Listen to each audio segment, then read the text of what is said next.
Hey guys, this is Phil Galfond from BlueFirePoker.com. Today I'm going to be picking up where I left off 2 weeks ago, reviewing the session across 4 tables of 5-10 no limit, in which I was on my C game. Definitely was not playing well. More than usual, I recommend you go back and watch the video from 2 weeks ago. Not so much for game flow and reads and things like that, as I think that's a lot more important in heads-up videos. But just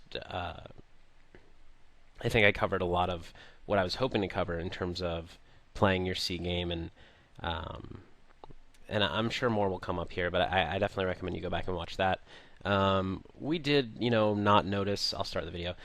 I feel like there weren't so many clear mistakes that I made, and I don't remember the session in detail now, as it's been more than a couple weeks since I played it. But I don't think we're going to see many huge mistakes by me um, from here on out.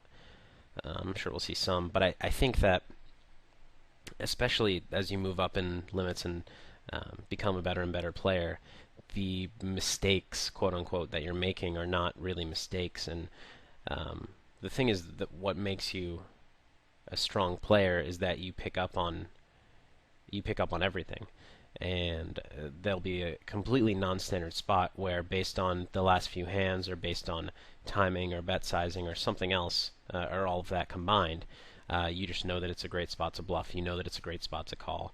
Um, and I think that a lot of players who, are capable of making great plays like that kind of forget that they have that ability when when they're tilted, or when they're tired, or when they're just autopiloting for whatever reason.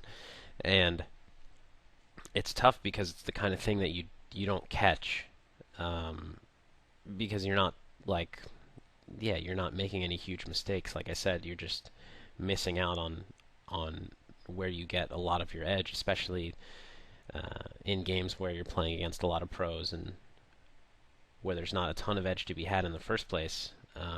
A lot of your edge is going to come from the non-standard plays and the picking up on things and being hyper-focused. I actually would like to rewatch this hand on the bottom left. I don't remember it from the session because I wasn't involved in it, but it looks like it got pretty interesting. So this player opens under the gun.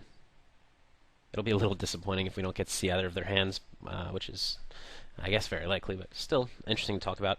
So, open under the gun from a, we have small sample, but 25-19 player. 3-bet from the button, kind of on the smaller side, but somewhat standard. A 24-24 player. And they're super deep, and as I've said before, I think that a no limit gets pretty interesting as you get deeper and deeper. So check a c-bet, which at this stack depth, I'd expect him to c-bet the majority of his range.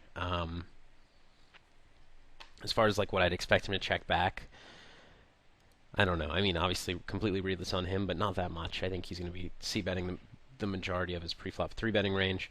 And, this guy to raise under the gun and call a 3-bet is very often going to have a strong hand. At least like a suited connected hand, pair of some kind. Like he's probably not going to raise call with ace jack offsuit, king queen offsuit. When he check raises small on this flop, to me,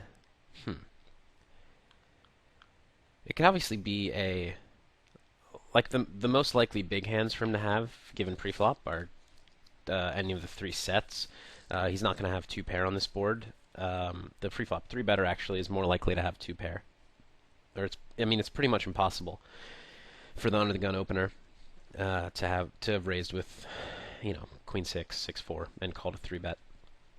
But the 3-better certainly could have had 6-4 suited, queen 6 suited, something like that. So really he's representing sets, potentially a hand like kings that he, I don't know, wants to get value with here in kind of a thin way, especially this deep. He gets pretty quickly 3-bet and on the smaller side. And what I like about this play is that I think Bad Bluffer's range is somewhat polarized. If it's not polarized, if it does include some hands like ace-queen, it's not really like he can shove for 250 big blinds, or I wouldn't expect him to. So I think this allows Flea to kind of, I hate to use the term take control in the hand because I think it's a stupid reason to raise in and of itself, but it allows him to like choose when to check back turns. His hand range is a lot more undefined than Bad Bluffer's hand range, so I think it allows him to make better decisions later in the hand. So I really don't hate this play with anything that he chose to continue with. Obviously, he's going to have some bluffs. He's going to have some monsters. But this is this is a non-standard play with the hand, for instance, like King Queen. But I really don't mind it, as if you bet call, like bet half pot, call a raise, you look a lot like the hand that you have, which is, top pair-ish, maybe an overpair, and it allows Bad Bluffer to bluff correctly, to value bet correctly, to put a lot of pressure, essentially, with hopefully, well-balanced and tough range to play against. Whereas when you go when you make this small 3-bet, until people know you're doing it, I think, again, I hate to say take control of the hand, which is a bad justification for making a play like this. I also hate to say make the hand easier to play, which is a bad justification for making a play like this. But I think the real justification, which those people, when they say those things, are really trying to describe, is that it prevents you from turning your hand somewhat face up. It makes it very difficult for your opponent to bluff you, and it just makes it difficult for him to play his range and for him to be deceptive. It forces him to define his hand range a lot more narrowly, or to make a pretty ballsy bluff at this point. And even then, if he 3-bets, he's narrowing his range quite a bit in terms of he's polarizing it a ton, which is fine, and kind of what he has to do there, but it kind of makes it easier for you to read hands when you're up against either like a set or an open-ended open-ender and a flush draw, or total air. It's easier to play than against a range that could be more well-balanced and merged. And it allows you to check behind the turn and make a read on the river. So here, a pretty large bet size by M. Flea, 700. Just kind of putting Bad Bluffer in a push or fold spot. I think that I would like this play as a bluff if we had the read on Bad Bluffer, especially based on his sizing and the fact that he didn't 3-bet the flop, that he was very likely to have an ace-queen type hand.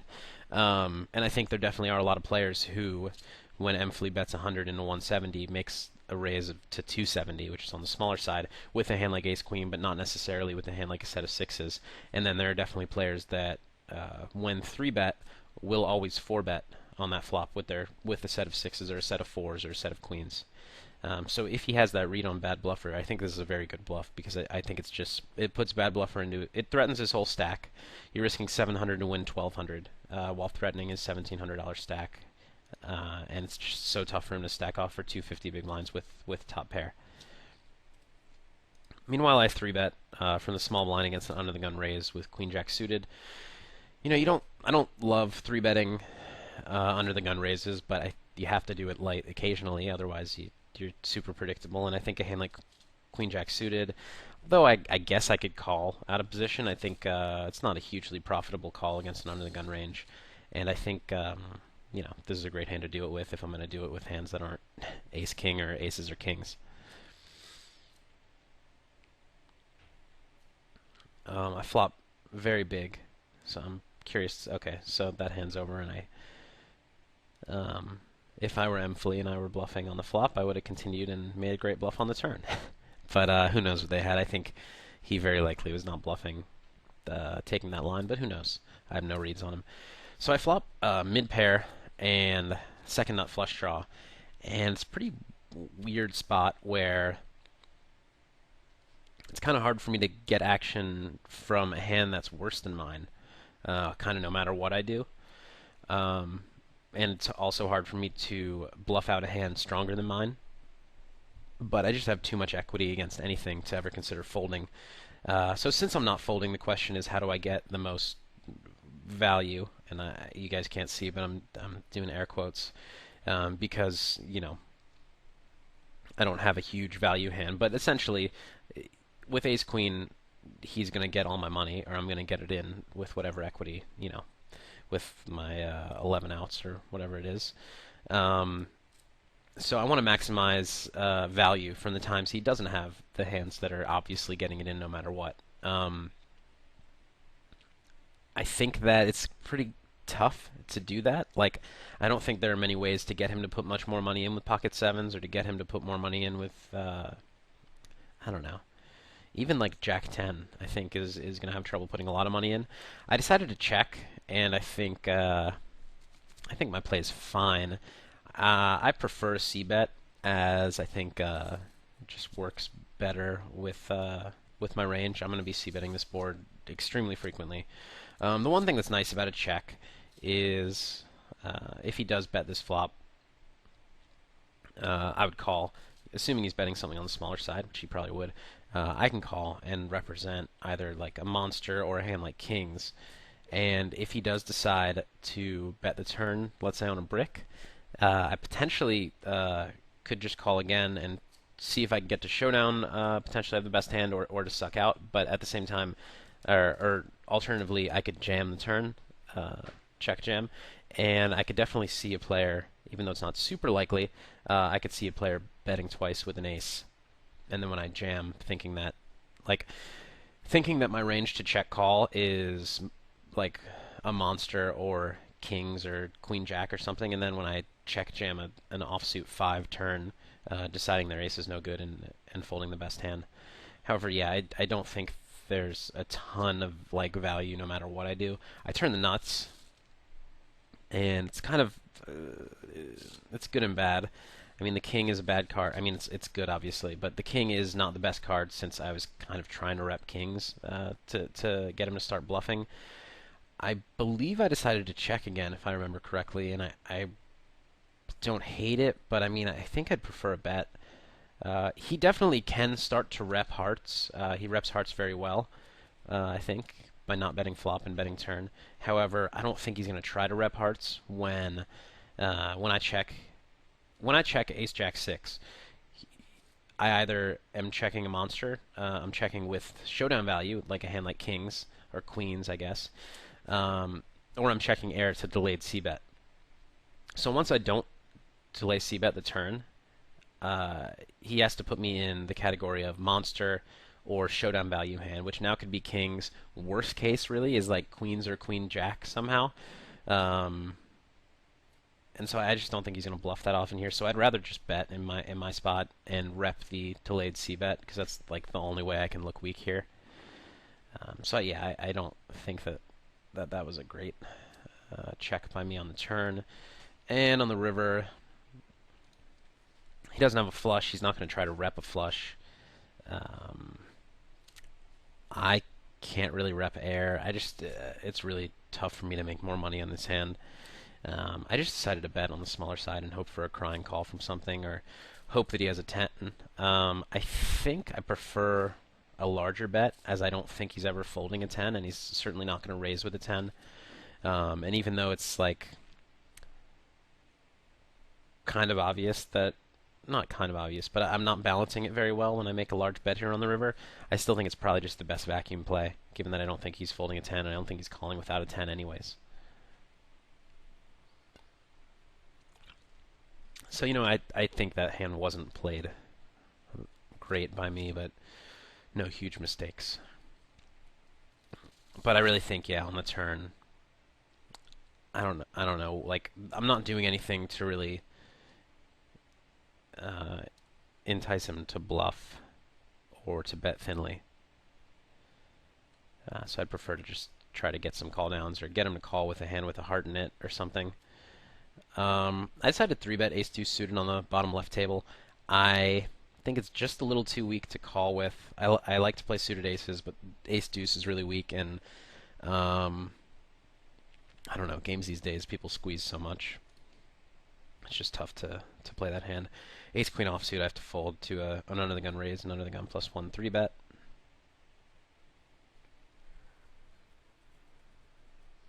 Top right, I min-raise the button and c-bet an open-ender.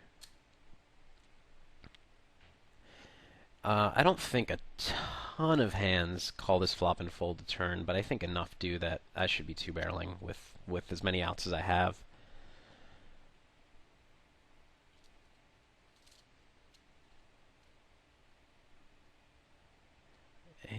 get check raised? I do not remember this hand. This is interesting. Um, check calls flop, check raises turn. Hands that make sense for value. King, queen, 7-7. That's about it. I wouldn't expect. I don't expect him to be defending the big blind with like queen 7 suited, maybe king 7 suited. I don't know. And I don't think he would take a line this strong for value with a hand like king jack.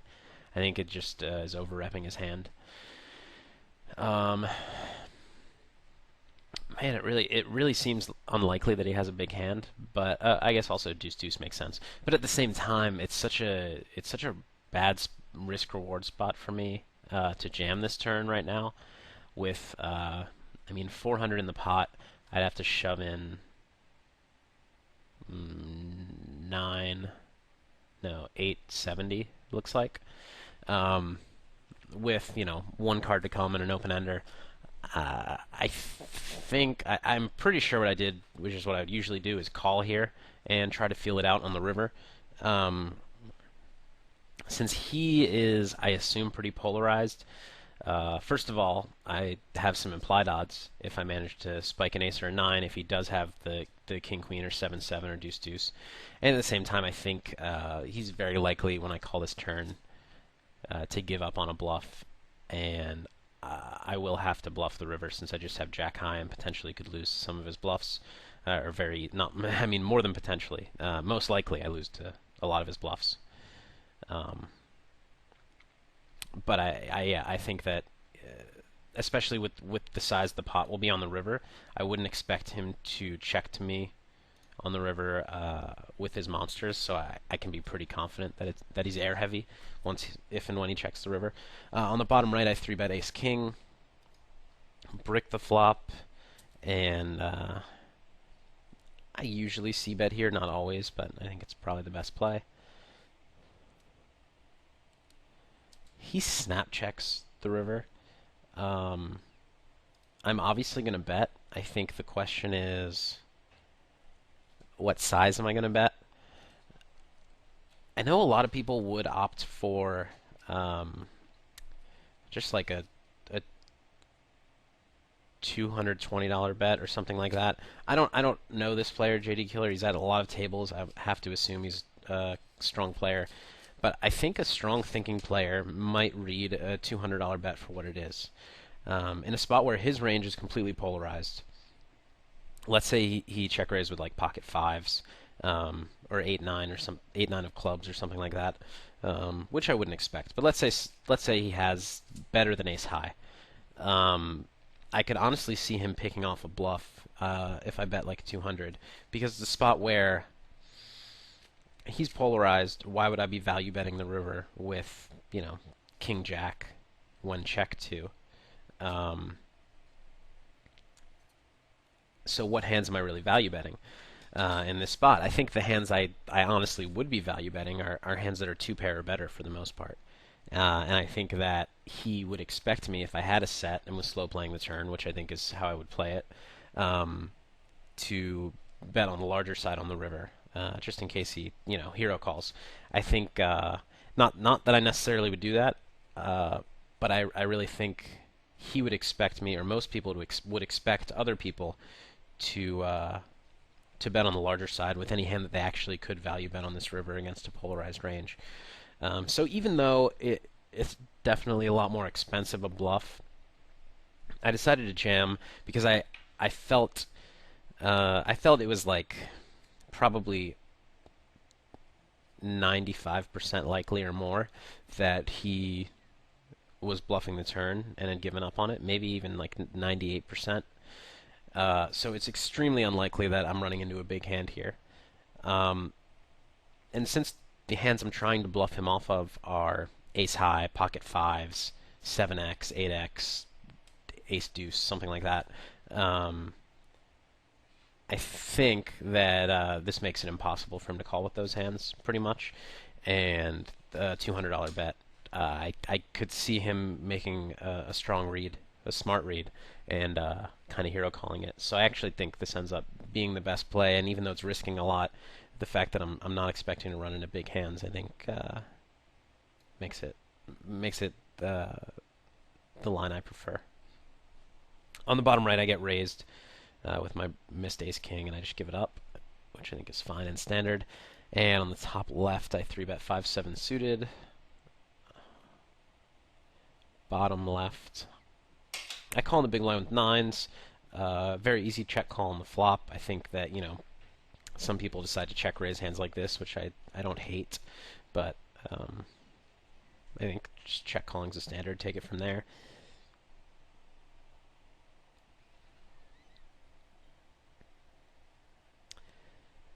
On the river 8, it's actually kind of a tough decision. I think I should be value betting.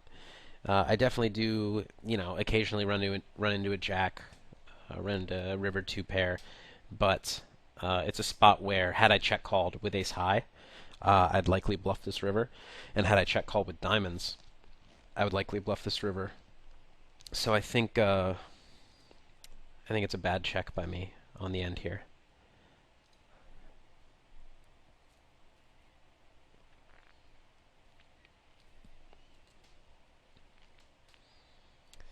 And it wouldn't have mattered, but yeah, I dislike my check. On the top left table, I flop bottom pair, backdoor flush draw, and a gut shot. And I don't hate just throwing it away right now. I decided to call. I actually do remember this session more than I realized. Turn trips, which was my plan.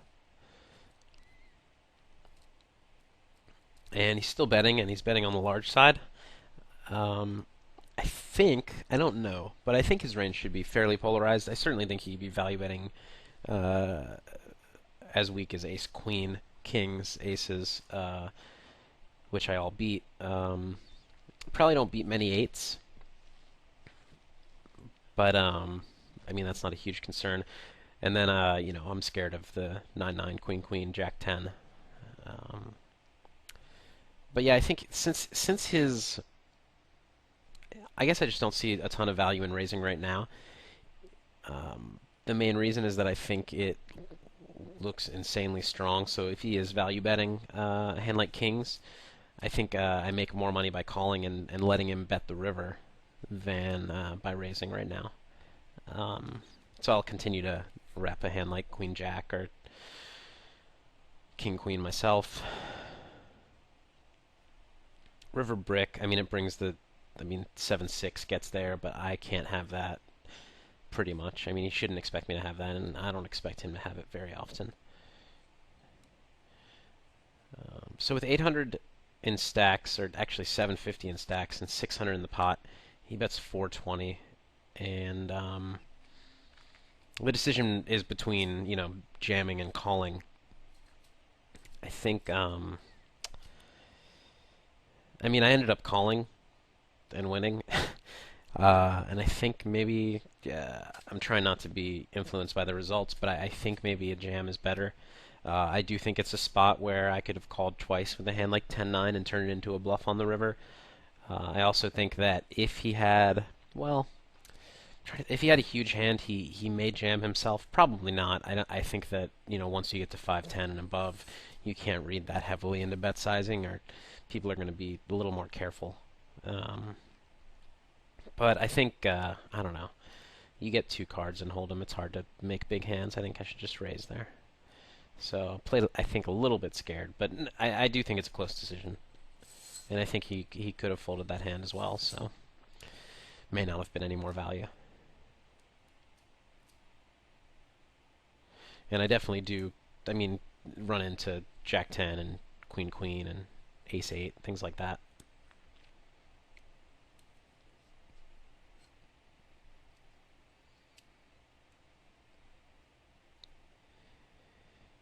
Yeah, I think I mentioned this the last video I made of this session, but I remember after the session uh, realizing that the entire time I had the HUD up and occasionally looked at people's 3-betting stats, but beyond that didn't look at a single thing like just played my hands, and I think that in retrospect that seems so bizarre to me that like such a clear and obvious thing to do, and like how could I have not realized that I wasn't doing that and wasn't like paying as much attention as I usually do and making the observations that I usually do to like inform my decisions. But um, yeah, I just wasn't. I guess for those of you that are stubborn and didn't want to go back and watch a video 2 weeks old, I just hadn't slept very much and woke up and was tired. Played a short session, lost a little bit, um, and then games broke. So wasn't too happy about that, and just realized I needed to get some footage. I had nothing else to do, so I hopped on these tables, and I definitely um, don't like phone in my video sessions just because they're lower stakes. I think I play my hardest usually, but for whatever reason this time it was just clearly autopiloting, and I mean I still obviously had thoughts going through my head, but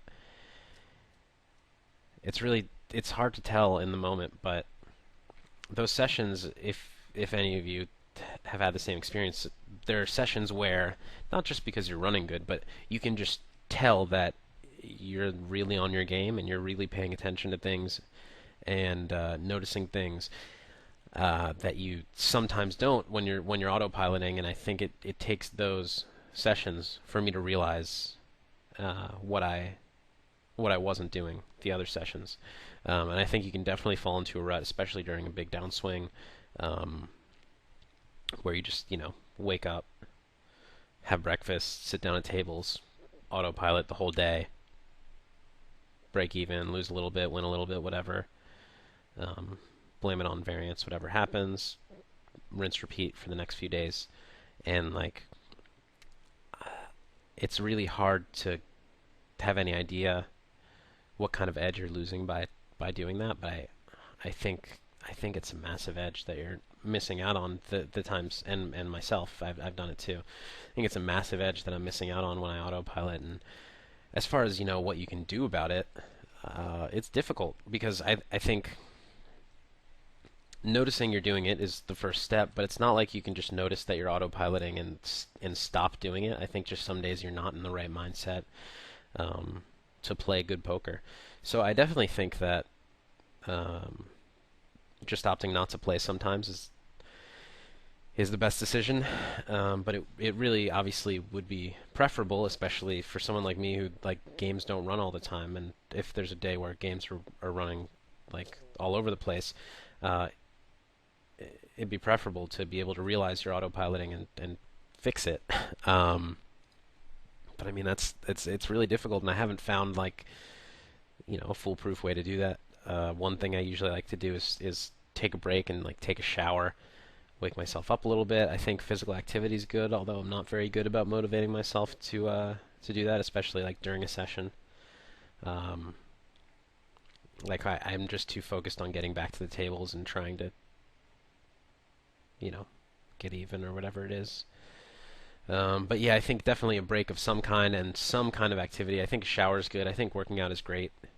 Um, Even if you take like 2 hours and hang with friends or something like that, I think that would be great.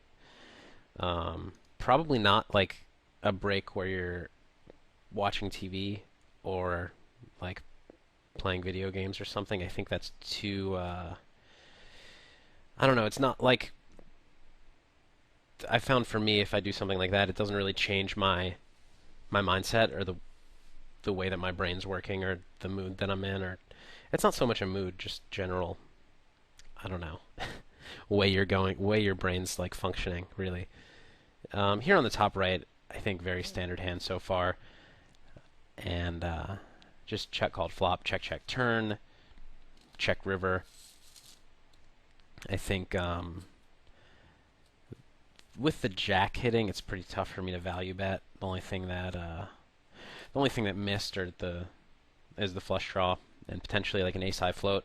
So I mean, I could try to eke out thin value, but I think check to side is the best play. And actually, I think check raising is a very credible and decent line in this spot. So he tanks and considers value betting even more thinly, and I think his play is, or the play he's considering is reasonable, as he should expect me to value bet most kings myself on the river. Kind of tough for me to have a jack, although not that tough since I call the flop with a lot of gut shots. So I'm deciding, I guess I snap fold king 10. I think it'd be a better squeeze spot, although I don't have a ton of reads on the players. I think with the cutoff raise and button call, king 10 offsuit just strong enough to squeeze, I think, profitably against most people.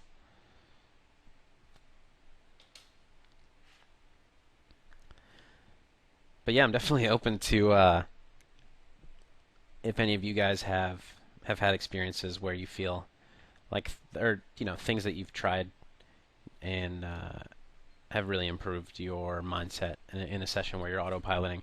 I just really think autopiloting is like one of the worst forms of tilt, and because it's one that people never notice and will go days and days or weeks potentially just autopiloting and not playing good poker. Top left table, under the gun, raises. I decided to call with 5-6 suited. I think 3-betting is an option. We're almost 200 big blinds deep, so I mean 3-betting anything playable is a viable option even against an under the gun raise. He checks to me, and I think occasionally it's to check call with, like, I don't know, some kind of weak showdown value or potentially a monster. I think more often than that, he might go for a check raise with what I think is a very strong range after his check raise bluff on this other table didn't work. But for the most part, I think he's actually just giving up right here, worried that I'll attack this board, which he's right about. I mean, his under the gun range. Neither of us should really have a deuce, but he especially shouldn't have a deuce. So unless he has queen queen, he can't have a hand that wants to put a lot of money in on this flop. So I think it is a spot where I could potentially put a lot of pressure on him, being in position in this deep. So I do think he's just giving up here most of the time. I decided to bet 40 into 70 instead of, I don't know, a more standard size like 55, 50, something like that, 60. Just because I think he's checking with a plan already anyways, and I think it's to check fold. And I also would bet on the smaller side with my value hands as well. I just think it works better for my range in a spot where he's already made his decision for the most part.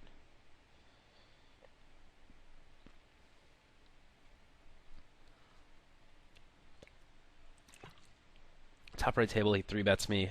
10-9 suited, a little too strong to fold, I think. So I'll see a flop and miss the flop. And I don't think, after I've just won a couple pots against, I mean, in general, I just don't think it's a great spot to make a move. And I think especially after, the fact that I've taken a couple pots away from him, I don't think is a huge deal here. But I just don't think it's a great spot to make a move in general. Too much reason for him to just shove over the top with ace queen, and if he does have any kind of flush draw or overpair, he's obviously never folding.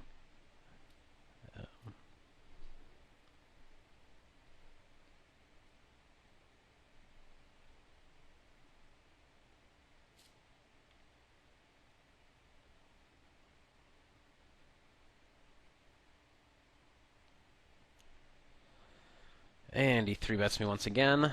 This one I'm pretty happy about, being that we're almost 200 big blinds deep, and I have 8-9 suited. So I'm happy to call. I decided to call on the right table out of position to a small 3-bet with pocket fives. I think to a larger 3-bet I'd pitch it, but I think I have enough in the way of implied odds. And on the bottom right table, so we got a lot going on here. Top right, I'm just going to check fold my fives. Bottom right, small blind raises, I call in the big blind. He c-bets flop, I call. I turn 2-pair, and I think he bets into me again, I believe. I decided to call the turn. I don't think there's enough value in raising. I think if I raise, I mostly get money in when I'm beat. I'd rather call and induce some bluffs and some thin value bets from ace-x. And if he checks me on the river, I can happily value bet my hand. On the top left, it's kind of an interesting spot where he, on a board somewhat similar to this, just check folded after raising under the gun. King 6-6, when he 3-bets, I actually don't think he's going to be check folding very often. I don't remember what I did here, but I'm inclined right now, looking at it, to give up. I think he could definitely check a hand like jacks here, but it's definitely a check call. He also, with that history in his mind, which I don't think should affect very much, he may, but it may for him, he may decide that I'm very likely to stab, and he could make some kind of tricky check call or check raise with a big hand. So I think I'm just going to give up, and if he bets the turn, I'm actually a little more inclined to think he was like gonna check raise bluff or delay c bet bluff. I think actually this looks. I think it's it would be an okay spot to bluff if not for the fact that I think he would expect me to bet all of my strong hands on the flop, given the recent history. If we didn't have that history, or like if we had half of it, if he had checked to me weak but I didn't bluff or something like that, I would think this would be a really good spot.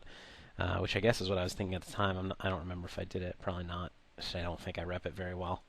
But I think he actually is on the weaker side there, or potentially has a hand like queens, and it's a little bit foldable. But yeah, I tend to not make big bluffs when I don't rep anything. And I mean, you know, occasionally have to make some big bluffs when you don't rep anything because of, how credible that ends up being. The fact that you're making a move when you can't rep any strong hands, if your opponents know you as a thinking player, and they'll give you credit for a big hand in a spot where they'll just assume you were being tricky with a big hand. Because they'll assume you won't want to bluff in a spot where you can't represent anything, but it's definitely something that you don't want to get carried away with, and more importantly, something that you don't want to do as an unknown or against an unknown, especially as an unknown, when they're not going to give you credit for being smart enough to not bluff in those spots. It's definitely really important to know your image, and I guess it's in some ways easier for me, although I have to assume a lot of the people I face at like 25, 50 PLO are watching my videos. Or, I mean, at 510 no limit, potentially. Probably not most of them, I don't think. But at least some of them. And, like, it works for me in some ways because I know what the majority of them will think I will be thinking. But obviously, there's a downside to that as well.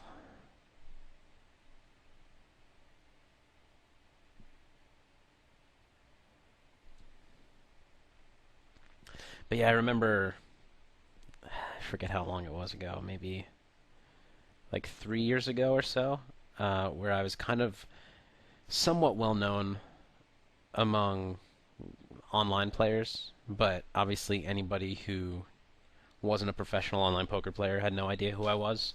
And I would go to, like, I'd play in World Series events, and anytime I was playing against somebody young, I just like completely leveled myself in so many times because either they like knew me by reputation very well, or they had absolutely no idea who I was. And most people didn't say anything, so I had no way to tell. I think nowadays at tournaments, I just assume anybody that's, you know, under 25, I assume the majority of them know who I am, so I don't have that problem anymore. Top right table, I'm thinking about four betting. I don't really remember any kind of history. I don't mind a four bet. I decided to call, which I also don't mind. I hope I didn't just sound like really arrogant by assuming that young people know who I am at World Series events. I get check to on Ace King 10. I decided to bet 40, which I really don't mind. I think I might prefer a larger bet, just because this potentially could look a lot like what it is. However, the benefit of a $40 bet is that I think he is very rarely going to check raise on this board. If he does check raise, I actually might be pretty suspicious. But this kind of is like a cheap showdown bet, or potentially setting up a 2 or 3 barrel bluff. But it's very rare that somebody will check call 40 and lead into me on any turn. So I'm potentially paying $40 to see a river with the hand with decent equity. Um, as far as balancing, and I don't know, I think it's probably not a play I make very often with the nuts. Maybe a play I'd make with like ace-x of hearts, which is not exactly a hand that I'm like excited about. I mean, I'm happy to get it in, but not going to be ahead of a getting it in range. But it's one that I want a hand that might have been check folding here to consider check calling or check raising. So I'm somewhat balanced in that way. I think it's fine. I think the best play might just be a bet of 110, which I think will force him to be a little more honest with his range. I think, yeah, betting 110 and 3-barreling here, I think may be the play.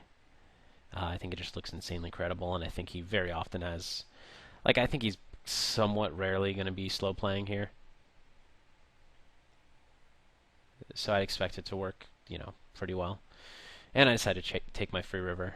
Bottom right table, under the gun raise, I call 6-7 suited, flop a flush draw, turn a flush when he c-bets the flop.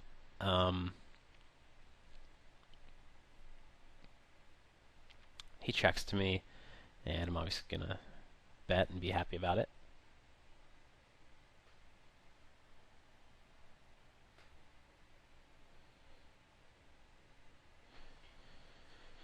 Hoping to get the money in.